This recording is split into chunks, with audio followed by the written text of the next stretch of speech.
สวัสดีค่ะยินดีต้อนรับเข้าสู่ช่องของจริงเบบี้จิงโกะนะคะ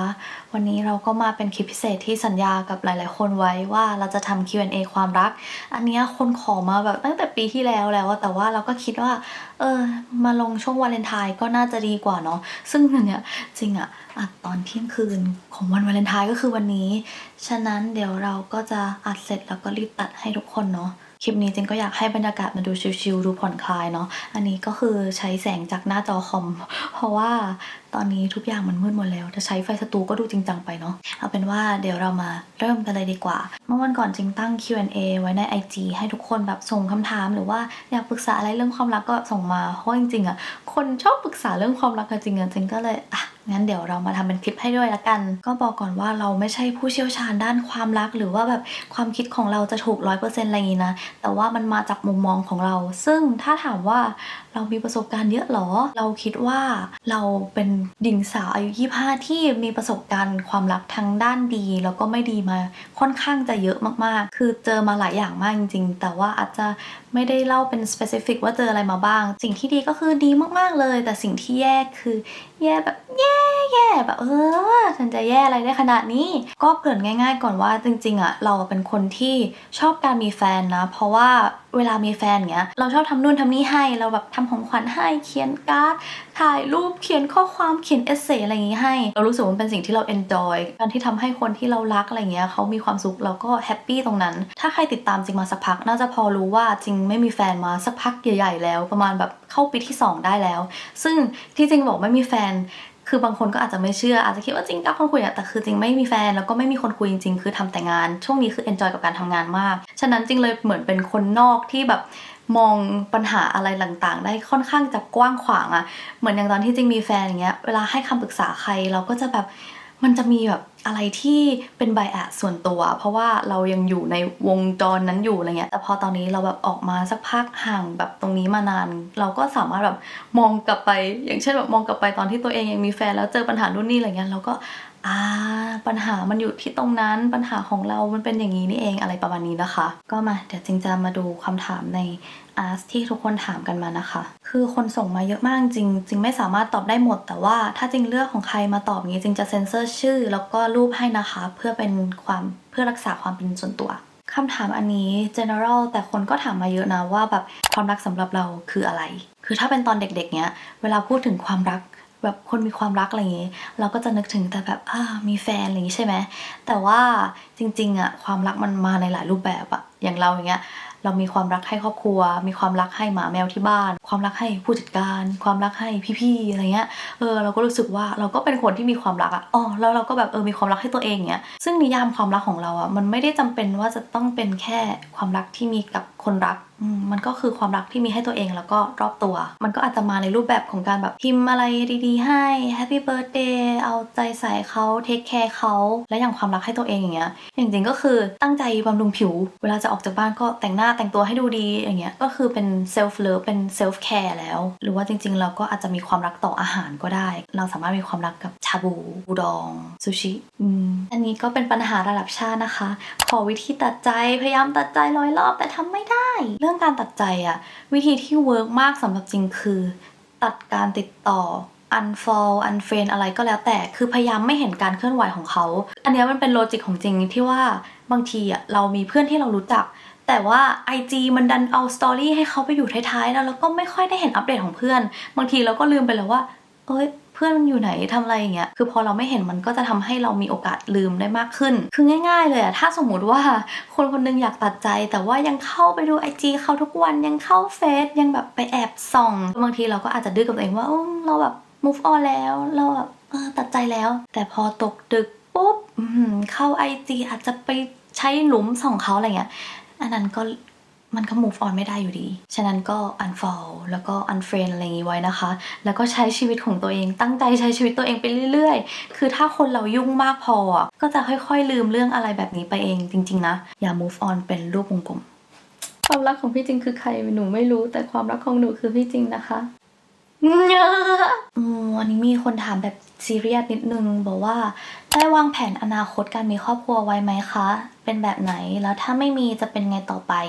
แต่หนูจะตามพี่จริงตลอดไปน่ารักเราเนี่ยมุมมองความรักจากเด็กจนโตคือ ต่างกันมากตอนเด็กๆเราก็คิดว่าเรามีความคิดที่เป็นผู้ใหญ่ในระดับหนึ่งแล้วแต่ว่าพอยิ่งโตขึ้นเจออะไรมากขึ้นความคิดก็เปลี่ยนขึ้นเรื่อยๆนะถ้าเป็นตอนเด็กแบบเบบีมากๆเราก็จะคิดว่าเฮ้ยอยากแต่งงานตอนอายุ23มีลูกตอนอายุ25เวลาลูกโตเราจะได้ยังแบบสาวอยู่ยังแบบเป็นเพื่อนกับลูกได้ตัดภาพมาตอนนี้อายุ25แล้วเราก็ยังโสดอะไรอย่างงี้คือถ้าให้ไล่แบบระบบความคิดเราเรื่องความรักเนี้ยตอนเด็กๆจะคิดแบบนั้นใช่ไหมว่าแต่งงานอายุ23พอโตมาอยู่แบบไฮสคูลอย่างเงี้ยคือเราก็จะคิดว่าเราแบบอยากมีแฟนแล้วก็เนี่ยเราจะรักคนนี้ตลอดแล้วก็เราจะได้แต่งงานกัน มีครอบครัว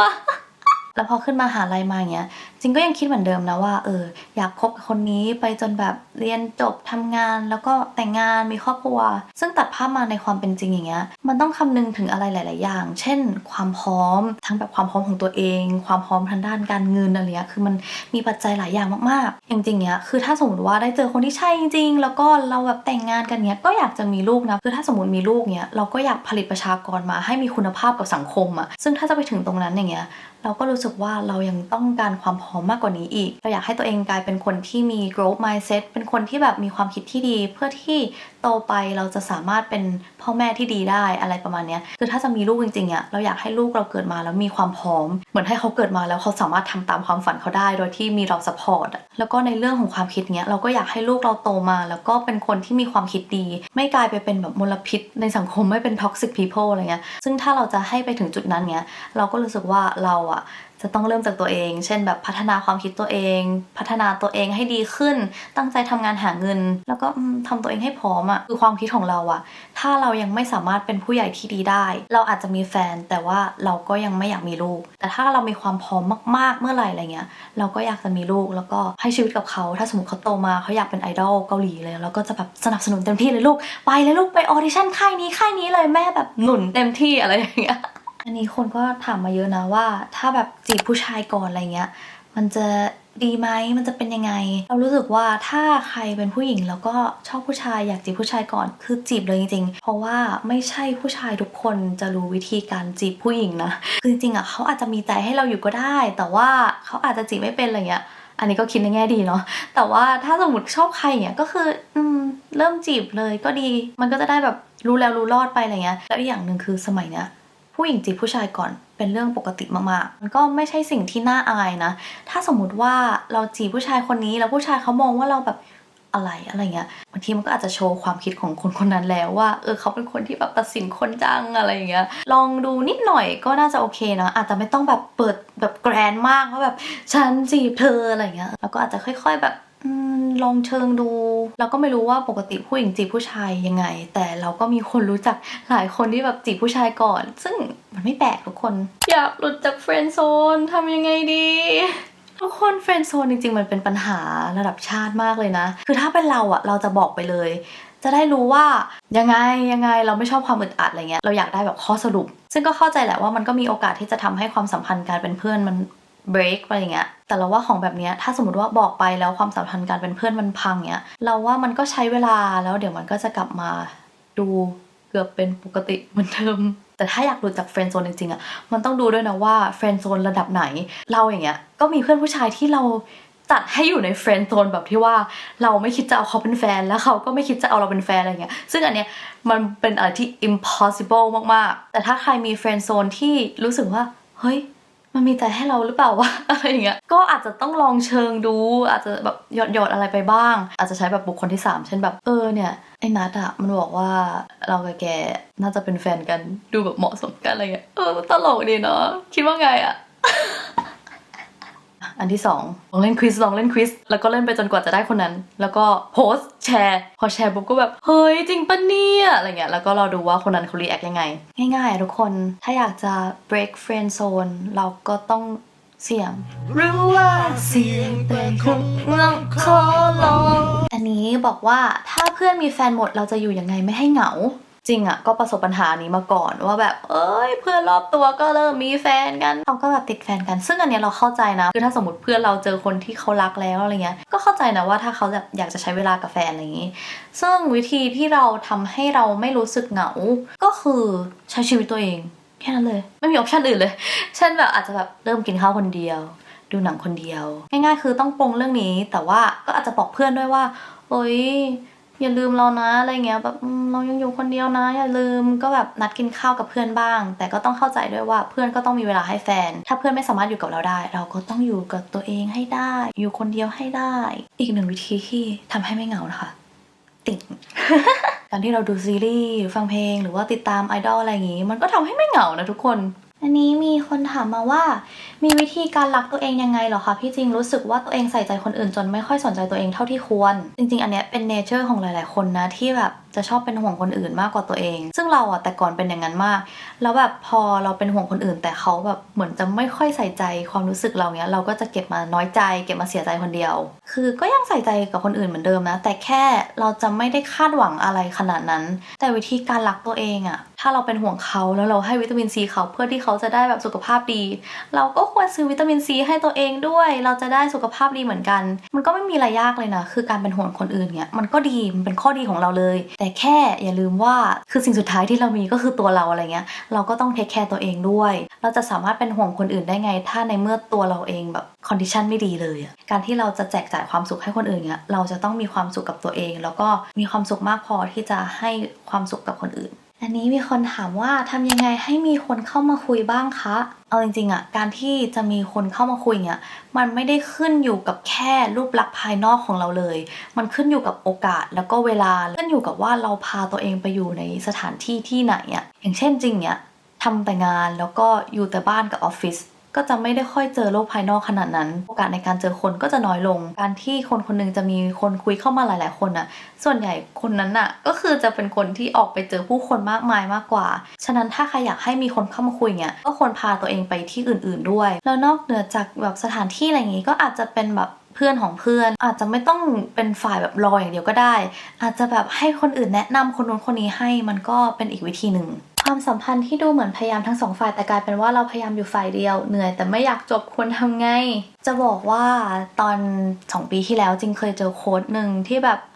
แทงใจมากจริงจำเป๊ะๆไม่ได้นะแต่เขาบอกว่าบางทีเราก็ยอมทำอะไรมากมายเพื่อแลกกับความสุขอันเล็กน้อยเจ็บปะทีเนี้ยอันเนี้ยมันก็ไม่ได้เป็นอะไรที่แย่เสมอไปนะจริงรู้สึกว่าการที่เราทำอะไรแล้วแบบได้ความสุขตอบแทนมาเล็กน้อยอะไรเงี้ยมันก็คุ้มค่าถ้าสมมติว่าตอนนั้นเราต้องการความสุขจริงๆแต่ถ้าการที่เราทำอะไรจนแบบมันทำให้เราไม่เห็นค่าตัวเองหรือว่าไม่รักตัวเองอะไรเงี้ยอันนั้นคือไม่คุ้มแล้วมันขึ้นอยู่กับความคิดเราด้วยว่าเราทำอะไรมากมายไปตรงนั้นอะเราเหนื่อยไหมถ้าเรายังไม่เหนื่อยก็ไม่เป็นไรก็ทำต่อไปแต่ถ้าเรารู้สึกว่าเราเหนื่อยแล้วจริงๆอย่างเงี้ยต้องลองถามตัวเองดูว่ามันคุ้มไหมนะมันคุ้มไหมกับการที่เราแบบเอาตัวเองเข้าไปแลกขนาดนั้นแบบพยายามอะไรมากมายคือเอาจริงๆอะคนที่พยายามฝ่ายเดียวเนี้ยส่วนใหญ่ก็รู้อยู่แล้วว่าแบบควรทำยังไงแต่ว่าก็ยังแบบยังอยากลองดูต่อไปเรื่อยๆก็แนะนำให้ลองดูว่าอีกฝ่ายหนึ่งเขาแบบเป็นคนที่มีนิสัยยังไงอะไรอย่างนี้แล้วก็ดูด้วยว่าเขาเป็นยังไงเช่นถ้าสมมติเขาแบบเป็นคนที่มีภาระหน้าที่ต่างๆมากมายแล้วตอนนี้เขายุ่งมากๆจริงเขาไม่สามารถเทคแคร์เราได้เหมือนแต่ก่อนอันนี้จริงว่าเราก็ต้องเข้าใจเขาด้วย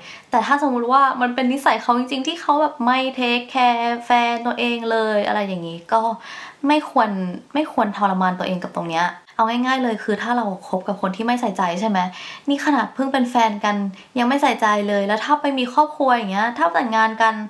แล้วเขาไม่ใส่ใจแล้วมีลูกเงี้ยทำยังไงอ่ะมันก็กลายเป็นปัญหาครอบครัวพอเป็นปัญหาครอบครัวปุ๊บลูกเราก็อาจจะมีปัญหาแล้วมันก็จะเป็นอะไรที่แบบเป็นปัญหาเรื่อยๆอยู่ดีอ่ะฉะนั้นจึงเชื่อว่าทุกคนรู้ว่าตัวเองควรทำยังไงถ้าเรารักเขาแล้วมันทำให้เราไม่รักตัวเองก็ควรกลับมารักตัวเองบ้างอันนี้มีคนบอกว่าหมอดูทักว่าอีก2 ปีจะเลิกกับแฟนตอนนี้คิดมากเลยทำยังไงดีจริงๆอ่ะรู้สึกว่าเวลาคนเรามีแฟนจะชอบดูดวงกันมากเลยแบบแต่ก่อนจริงก็ดูดวงความรักบ่อยมากแล้วก็ดูแล้วก็แบบนี่เขาบอกว่าเราจะเลิกกันอะไรเงี้ยการดูดวงใน general อย่างเงี้ยเวลาเขาทักอะไรไม่ดีมาพยายามแบบฟังไว้เฉยๆแต่ว่าไม่ต้องเก็บมาคิดมากจริงก็ถามคนที่ดูดวงบ่อยๆเหมือนกันว่าเฮ้ยทำไงให้ไม่เครียดอะไรเงี้ยส่วนใหญ่เขาก็จะบอกเหมือนกันว่าเวลาเขาทักอะไรไม่ดีมาก็ฟังผ่านๆไปหมอดูเขาก็อาจจะเป็นคนที่ดูดวงแม่นหรือไม่แม่นก็ได้การดูดวงของเขาก็อาจจะไม่ใช่แค่ปัจจัยเดียวก็ได้ที่จะทำให้เราแบบทะเลาะกันเรารู้สึกว่าถ้า2 คนแบบรักกันดีมากๆแล้วก็ต่างฝ่ายต่างทำกันเต็มที่แล้วจริงๆอะไรเงี้ยต่อให้ผลมันจะเป็นยังไงมันก็อาจจะขึ้นอยู่กับแบบโชคชะตาแล้วแต่อย่าให้คำทำนายของหมอดูเนี่ยมากำหนด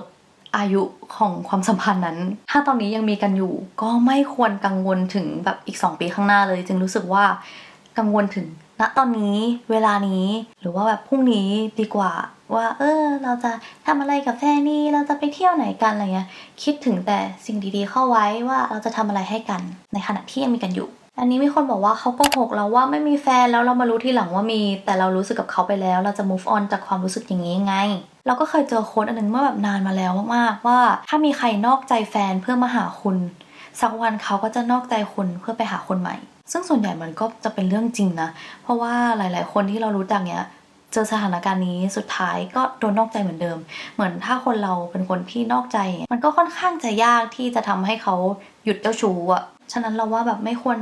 เสียเวลากับตรงนี้เลยพยายามคิดไว้อะว่าถ้าสมมติเขาคบกับเราจริงๆเขาก็อาจจะนอกใจเราก็ได้อันนี้ก็คนสงสัยเยอะมากเหมือนกันว่าพี่จริงเหงาไหมเวลาที่ไม่มีคนคุยปรับทัศนคติตัวเองยังไงเวลาไม่มีคนรักไม่มีคนคุยเลยสักคนคือหลายๆคนอะชอบคิดว่าคนโสดอะเศร้าแต่เราอะไม่เศร้าเลยคือเราอะชอบการทำงานของเราตรงนี้ด้วยเราแบบมีความสุขกับการทำงานแล้วการทำงานของเราเนี้ยเรารู้สึกว่ามันก็เป็นการที่เราได้พัฒนาตัวเองแล้วก็เตรียมความพร้อมสมมติว่าวันใดวันหนึ่งเราเจอคนที่ใช่จริงเราก็พร้อมแล้วอะไรอย่างเงี้ยคืออย่างเราอะมองว่าความรักมันเป็นอะไรที่ optional มากๆอะสมมติว่านี่คือตัวเราความรักก็อาจจะมาก็ได้หรือไม่มาก็ได้แต่นี่ก็คือยังเป็นตัวเราอยู่มันยังเป็นตัวเราอยู่ตัวเราก็ยังมีความฝันมีสิ่งที่เราอยากทำถ้าสมมติว่าไม่มีความรักแล้วเราก็ยังดำเนินชีวิตของเราตามปกติแถมเราก็มีเวลามากขึ้นด้วยเราได้เทคแคร์ตัวเองมากขึ้นเราสามารถโฟกัสกับโกของเรากับการทำงานของเราได้ดีขึ้นมากจริงๆเรากลายเป็นคนที่ productive มากขึ้นเอาง่ายๆก็อาจจะเห็นจาก YouTube เราก็ได้คือพอเราแบบไม่มีแฟนเนี่ยเราทำคอนเทนต์แบบหลากหลายมากเราไปนู่นไปนี่อะไรเงี้ยแล้วเราก็ใช้ชีวิตของเราเลยจริงๆอะแบบใช้ชีวิตของเราอะฉะนั้นเราก็สนับสนุนให้คนที่แบบไม่มีแฟนอะไรเงี้ยไม่ต้องแบบคาดหวังมากมายว่าจะมีคนเข้ามาหรือไม่เข้ามาอะไรอย่างนี้อยากให้โฟกัสกับความฝันของตัวเองกับเป้าหมายชีวิตของตัวเองด้วยเพราะว่าต่อให้ไม่มีความรักแล้วเราก็ยังสามารถรักตัวเองรักอาหารรักหมารักแมวรักครอบครัวรักเพื่อนแล้วก็เอาจริงๆอ่ะพอโตมาอยู่ในวัยทำงานอย่างเงี้ยเวลางองแงงมันไม่ค่อยมีเท่าไหร่ภาระเยอะความรับผิดชอบเยอะฉะนั้นก็ตั้งใจใช้ชีวิตตัวเองก่อนถ้าสิ่งดีๆจะเข้ามาเขาก็จะเข้ามาเองมีแฟน versus โสดงั้นเราจะเอาข้อนี้ในการสรุป wrap up หลายๆอย่างแล้วกันนะถ้าให้เราเลือกตอนเนี้ยแบบณตอนนี้ของเราที่เราบ้าการทำงานอย่างนี้เรายังอยากอยู่แบบโสดไปก่อนเพราะว่าเรายังมีอะไรที่อยากทำหลายๆอย่างแต่การมีแฟนก็ดีนะคะมันจะดีก็ต่อเมื่อที่เราเจอพาร์ทเนอร์ที่ดีที่เป็น mental support ให้กันถ้าสมมติว่าเราไปทำงานออฟฟิศกลับมาเหนื่อยๆเนี่ยถ้าเรามีแฟนเนี่ยเราก็อยากให้แฟนเราเป็น mental support ให้เป็นกำลังใจให้ทำให้เราหายเหนื่อยใช่ไหมแต่ในขณะเดียวกันเราก็ต้องทำให้เขาหายเหนื่อยด้วยนะคะไม่ใช่ว่าจะคาดหวังแต่แบบฝ่ายเดียวคือถ้ามี healthy relationship อะมันจะดีมากๆแต่เมื่อไหร่ที่มันกลายเป็น toxic เนี่ยมันไม่ดีเลยแม้แต่นิดเดียวฉะนั้นก็สนับสนุนให้ทุกคนแบบเป็นคนรักที่ดีนะคะเวลามีแฟนก็ทำทุกอย่างให้เต็มที่คือจริงๆต่อให้แฟนเราอะไม่ได้ทำให้เราเท่าที่เราทำให้เขาอย่างเงี้ยมันก็ไม่เป็นไรนะคือความรักมันคือการให้ด้วยแหละเราก็ทำให้เต็มที่ที่สุดเพราะสุดท้ายแล้วอะไม่ว่าเราจะไปด้วยกันถึงจนแต่งงานแก่ไปด้วยกันหรือว่าเราจะเลิกกันอะไรเงี้ยเราก็ทำดีที่สุดของเราแล้วเวลาที่เราทำดีที่สุดในความสัมพันธ์เนี้ยมันจะไม่มีการ regret เกิดขึ้นเลยเราอาจจะมีเสียดายว่าไม่น่าทำให้เลยแต่สุดท้ายมันก็คือตัวเราอะถ้าเราทำดีมันก็เป็นสิ่งที่ดีอยู่แล้วฉะนั้นไม่ต้องแบบคิดมากอะไรเรื่องนี้เลยทำเต็มที่ในทุกๆความสัมพันธ์มีแฟน healthy relationship yes toxic relationship no นะคะส่วนชีวิตโสดเนี่ยคือถ้าสมมติว่าอะไรดีหรือแย่เกิดขึ้นในชีวิตเนี่ยเบลมแต่ตัวเองทั้งนั้นเลยมันก็เป็นอะไรที่ตื่นเต้นดีนะคะมันเป็นชีวิตที่มีอิสระมากขึ้นเรียนรู้ที่จะอยู่ด้วยตัวเองได้เป็นคนที่ independent คือความคิดของจริงเรื่องโสดกับการมีแฟนเนี่ยจริงรู้สึกว่าเราอ่ะจะต้องทำตัวเองให้ดีก่อนถึงจะค่อยมีแฟนแล้วเราจะได้ทำ relationship อันนั้นให้ดีไม่ว่าจะโสดหรือมีแฟนมันมีทั้งข้อดีข้อเสียหมดอันนี้เป็นสิ่งที่จริงจะชอบบอกกับเพื่อนๆหลายๆคนที่มีปัญหาเรื่องแบบความสัมพันธ์ว่าคือเวลาเรามีแฟนน่ะให้นึกว่าอันนี้คือวงกลมที่เป็นตัวเราอันนี้คือวงกลมของแฟนซึ่งพอวงกลม2อันนี้มาอยู่ด้วยกันปุ๊บมันก็จะมีพื้นที่คาบเกี่ยวเรียกอะไรมันจะมีพื้นที่ตรงกลางที่แชร์ด้วยกันซึ่งตรงเนี้ยมันก็คือความสัมพันธ์แต่ว่าพอวงกลม2อันมาเจอกันแล้วมีความสัมพันธ์เนี่ย อันวงกลมที่เป็นตัวเรามันก็ยังมีตัวเราอยู่วงกลมอันนี้ที่เป็นวงกลมแฟนมันก็ยังมีวงกลมแฟนอยู่ซึ่งมันแปลว่าเราก็ยังมีชีวิตของเราอยู่แล้วแฟนของเราก็ยังมีชีวิตของเขาอยู่ความสัมพันธ์มันเป็นอะไรที่คนสองคนแชร์ด้วยกันอะมันไม่ใช่ว่าพอเป็นแฟนกันปุ๊บชีวิตของเรากลายเป็นของเขาชีวิตของเขากลายเป็นของเราอะไรเงี้ยเรารู้สึกว่าอันนี้มันยังไม่ใช่ healthy relationship ขนาดนั้นอันนี้คือความคิดเรานะมันอาจจะถูกหรือผิดก็ได้เราคิดว่า healthy relationship อย่างเงี้ยคือการที่คนสองคนเนี่ยรักกันแต่ว่าเขายังสามารถใช้ชีวิตของเขาได้เขายังสามารถทำตามความฝันของเขาได้แล้วเขาก็ยังสามารถมีโซเชียลไลฟ์ของเขาได้ในขณะที่เราก็เป็นส่วนหนึ่งในชีวิตเขาด้วยคือเหมือนเราเป็นส่วนหนึ่งของกันและกันแต่ไม่ใช่ทั้งหมดแล้วก็ถ้าใครวางแผนจะมีครอบครัวเงี้ยก็อยากให้ช่วยกันสร้างครอบครัวที่ดีนะคะเพราะว่าถ้ามีครอบครัวดีปุ๊บเราก็จะได้ผลิตประชากรที่มีคุณภาพมาให้สังคมเพราะว่าปัญหาสังคมส่วนใหญ่เงี้ยมันก็มาจากแบบโครงสร้างปัญหาโครงสร้างถ้าเราเป็นคนสองคนที่รักกันมากพอมีความรับผิดชอบมากพอแล้วก็มีความพร้อมทางด้านการเงินอะไรเงี้ยถ้าสร้างครอบครัวปุ๊บลูกก็จะเป็นคนที่เต็มไปด้วยความรักแล้วก็มีซัพพอร์ตแบบพร้อมเต็มที่แล้วฉะนั้นมันก็มีโอกาสสูงที่ลูกจะกลายไปเป็นประชากรที่มีคุณภาพในสังคมแต่ไม่ว่าจะโสดหรือมีแฟนก็อย่าลืมรักตัวเองด้วยนะคะถ้ามีแฟนเนี้ยคือเทคแคร์แฟนก็อย่าลืมเทคแคร์ตัวเองด้วยส่วนถ้าใครโสดก็อย่าเศร้านะคะเพราะว่าเรายังมีตัวเองเรามีเวลาดูแลตัวเองมากขึ้นฉะนั้นเราต้องดูแลตัวเองให้สดใสแล้วก็สวยหล่อแล้วก็เป็นพลังบวกคนที่มีพลังบวกก็จะสามารถดึงดูดคนได้มากกว่าแล้วก็ทำให้คนอื่นมีความสุขได้ก็ยังไงจึงขอโทษด้วยที่ไม่สามารถตอบคำถามทุกคนได้หมดจริงๆเพราะมันเยอะมากแต่ก็หวังว่าคลิปนี้จะเป็นประโยชน์กับทุกคนนะคะก็เนื่องในวันวาเลนไทน์นะคะขอให้ทุกคนเจอคนที่ดีเจอความรักที่ดีนะคะและที่สำคัญก็อย่าลืมรักตัวเองแล้วก็รักครอบครัวรักแบบรอบข้างด้วยถ้าใครโสดแล้วอยากมีแฟนก็ขอให้เจอคนที่ใช่นะคะส่วนถ้าใครมีแฟนเนี่ยก็ขอให้ความสัมพันธ์ราบรื่นนะคะขอให้เป็นปีที่ดีไปเรื่อยๆแล้วเดี๋ยวเรามาเจอกันคลิปหน้านะคะ